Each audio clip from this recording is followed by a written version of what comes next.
Morning. It's the morning of day 2 of my 40-day water fast. It's the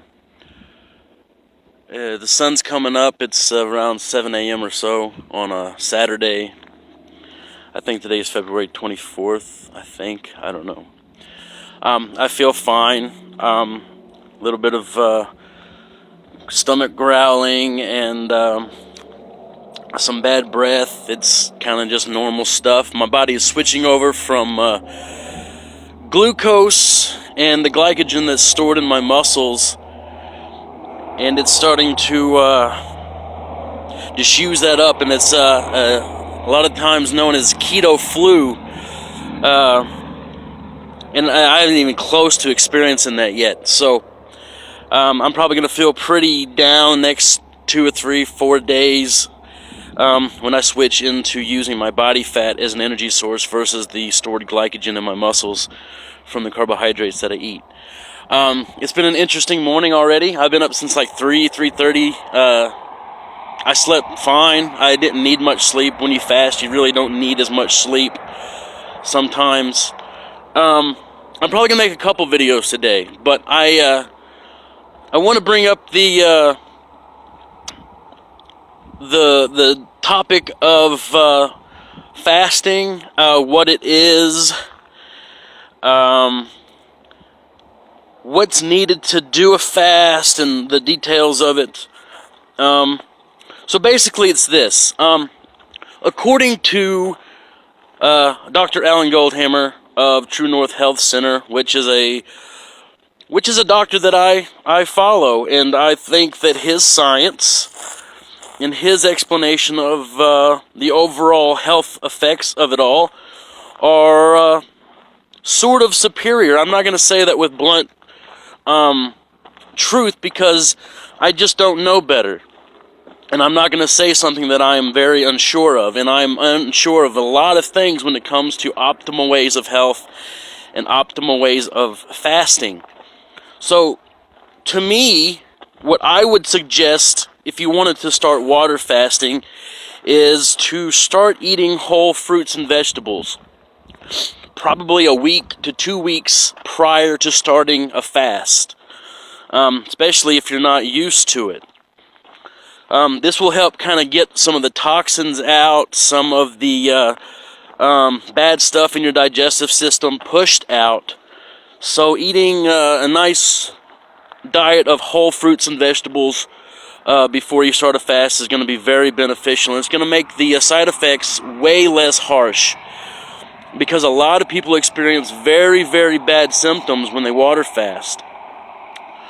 And those side effects can sometimes be inevitable. So just realize that if you do a water fast, you are going to feel discomfort. You are going to have headaches, possibly, if you are a heavy chemical inducer or a caffeine user, or someone who has a bad diet high in just junky foods, maybe.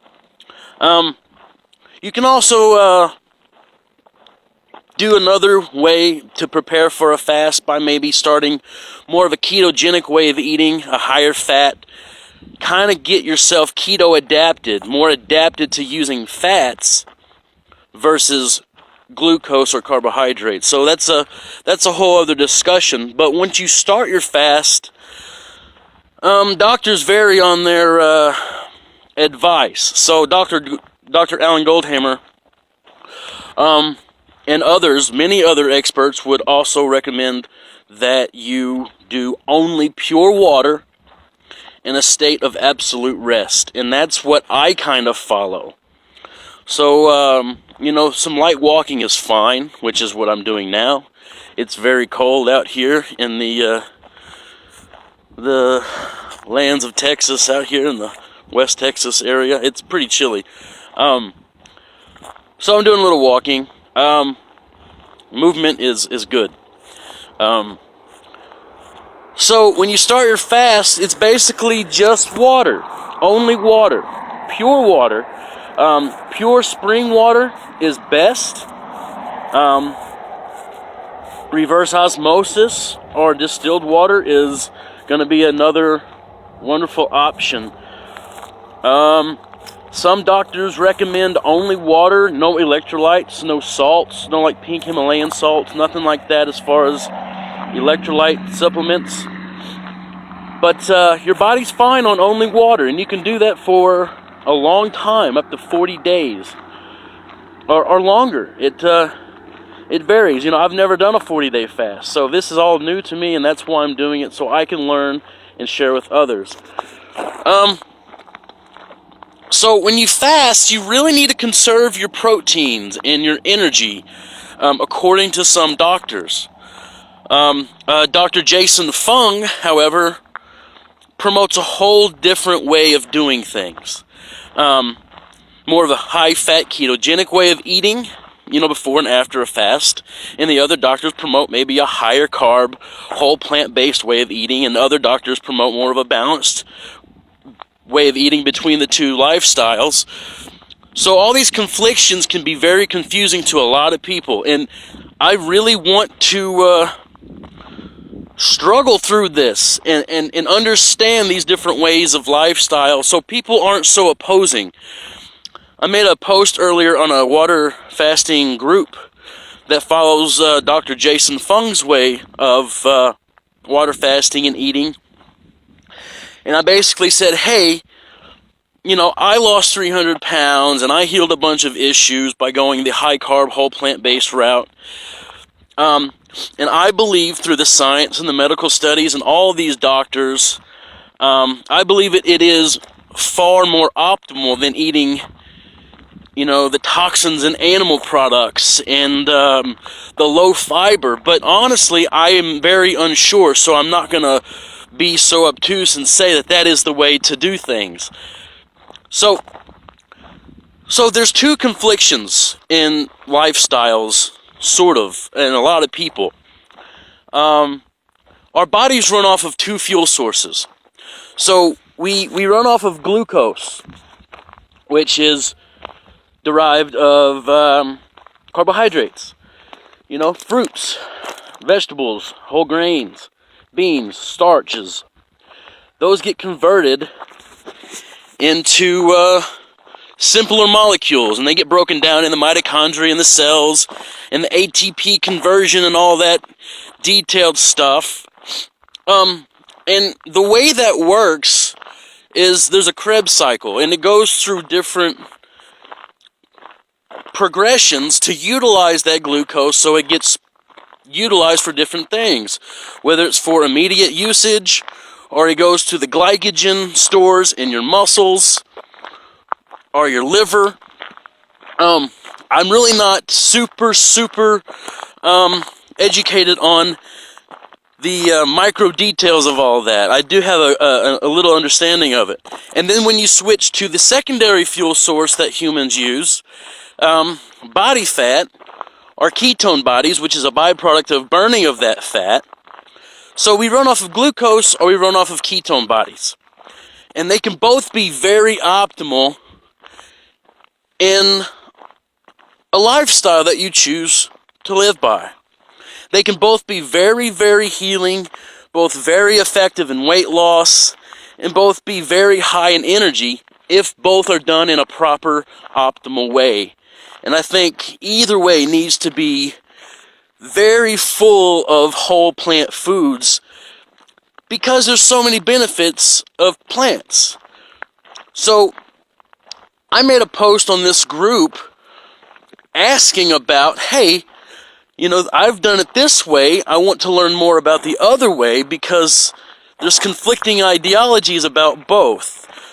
And I think what I want to do is bridge that gap between these two opposing sides. I mean, the whole world is either like carbs are bad or fats are bad. But honestly, if they both work and they're both effective, then obviously they're not both totally bad. So I think what a goal of mine is going to be is trying to get some doctors together who promote both ways or multiple ways of doing things and come to a mutual agreement, something to bridge this gap to where the whole world isn't fighting over the best way of doing things. And I think that would be so wonderful for everyone if there was a way that they could utilize both fuel sources in whichever way they seem fit. So maybe you can use both. I don't know if that's optimal. I think the plant-based way makes more sense from a nature protocol standpoint, because you can't go out to the woods, or you can't go out here in nature, and it's so beautiful here. The sun's coming up. I'm lucky I'm here. But you can't go out in nature and buy a bottle of olive oil. You can't go buy extracted coconut oil, on a shelf out in the woods. You really can't use your fingernails and your teeth to rip open the flesh of a feral hog or a wild cow if you were an animal out in nature as a human. So the plant-based way of eating makes much more sense. And I think that is nature's protocol to eat whole plants, because we can go dig up a tuber, we can go dig up a potato and eat that, or pick an apple from a tree, or a banana, or a papaya from, those are very accessible. And I think we're supposed to eat animals if vegetation isn't available. And I think I have a whole other talk on a belief system that is involved around how the solar system and the planets and like the equator has, more energy at the equator, and there's more plants there, and then you move towards the north and south poles, there's more colder weather, which would be less vegetation but more animals. So, you see the Alaskan people, the Inuit, the Eskimos, I don't think they prefer to be called that, but they do eat more animals and more fats. They eat the blubber from whales, and they eat seals, because there's not vegetation. And I think there's a place for both lifestyles. So that's my topic for today, is the optimal ways of fasting and how to use fasting, but also understanding the lifestyle choices that could be made before and after. So, it's chilly. So if you're going to water fast, know that I promote a way, as of now, that involves only pure water in a state of absolute rest. However, it's okay to do a little bit of light walking, and I still have a lot of glycogen left in my liver and my muscles, so it's okay. Basically, I'm using that up so I can get, tapped into my body fat and start running off ketone bodies. And I know a lot of this stuff might not make sense to a lot of people, but I hope to further explain things. People have questions, please ask.